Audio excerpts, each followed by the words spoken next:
Sinubukan ng mga netizens na hulaan kung dumalo si Angel Locsin sa birthday party ng kanyang kaibigan na si Bubbles Paraiso noong July 25, 2024.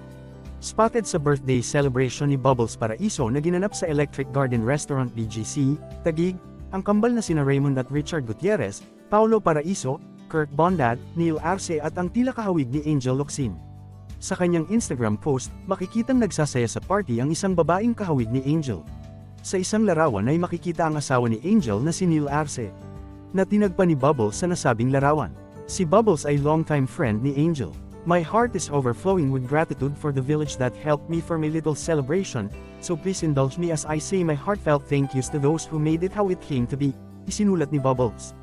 Matatandaang nag-viral si Angel sa social media matapos siyang maalala ng ilang netizens sa pagdating ng bagyong Karina sa bansa. Nakilala si Angel sa kanyang aktibong pakikilahok sa mga humanitarian mission at relief operations.